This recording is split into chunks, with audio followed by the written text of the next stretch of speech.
vidjeli ste. Frka me kako će to ispast.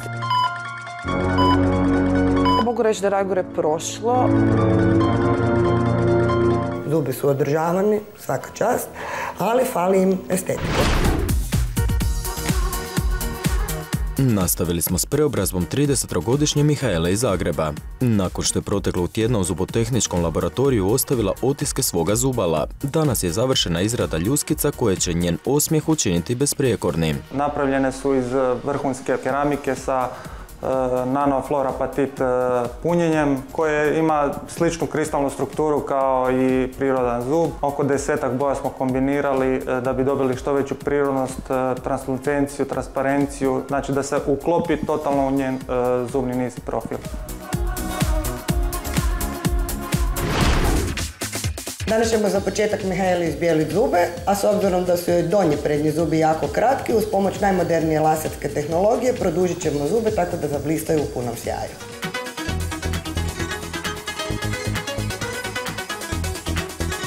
Ljuskice su nas stigle, pa krenimo na posao.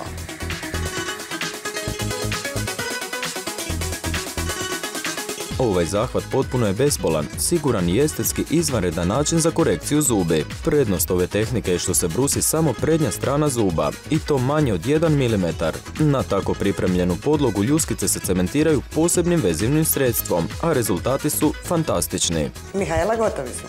Spremna? Jesam. Izvoli.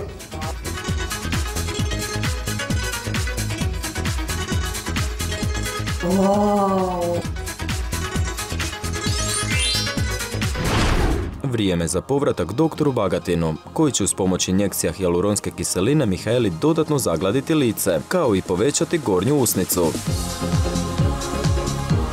Ne bi li joj ten učinio što ljepšim i mladenačkijim, maksilofacijalni je kirurg na njenom licu obavio i mezoterapiju, odnosno tretman kojim se putem injekcija u kožu ubrizgava koktel vitamina i nutritivnih sastojaka. Ove bore su mi se izravnale, usta su malo istaknutija i mislim da će biti zadovoljne jako.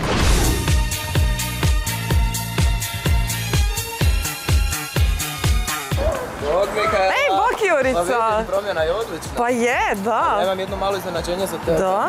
Imaš točno minutu da se pojaviš kod modne kreatorice koja će ti promijeniti stan. Ma da, genijalno! Pa, idemo, požurimo! Pići!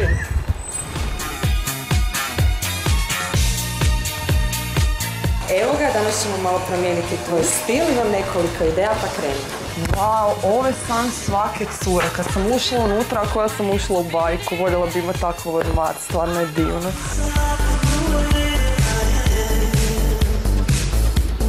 Naše današnje kandidatkinje sam primijetila da ima otkačeni stil, da voli eksperimentirati s modom. Napravit ćemo je jedan casual look koji ćemo onda upotpuniti sa detaljima.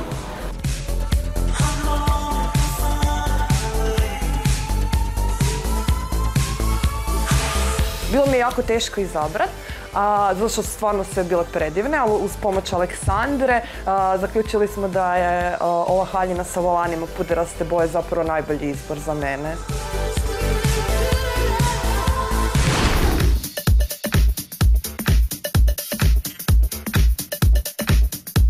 Vremena je još malo, stoga smo Mihaelu odveli u prestižni studio ljepote na promjenu frizure i make-up. Prvo smo primijetili da je boja dosta mutna, bez sjaja. Odlučili smo poraditi na tome da dodati joj živosti i tona.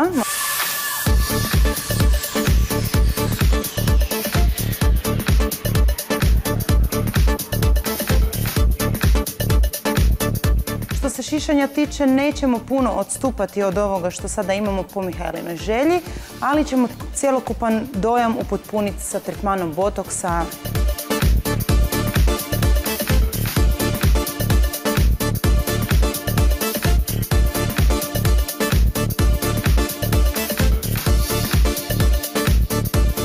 Uz novu bakrenu boju kose i zelene oči koristili smo zemljane nijanse na očima, istaknuli smo oči trepavicama i stavili smo ruž na njena nova usta.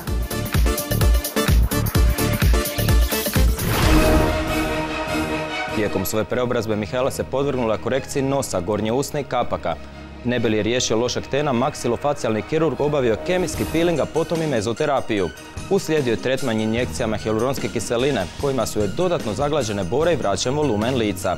Stomatologinja je pak uz pomoć najmodernijih laserskih tehnika i materijala produžila zube, te vratila blistavi osmijeh.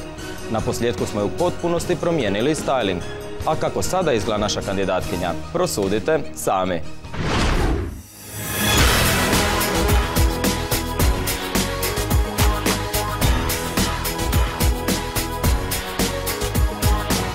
Evo, draga Mihaela, nakon gotovo 2 mjeseca tvoja preobrazba je gotova, no kako se tebi sve čini? Pa oduševljena sam, super su prošli svi zahvati operacije i mislim da je rezultat dobar kakav sam i htjela.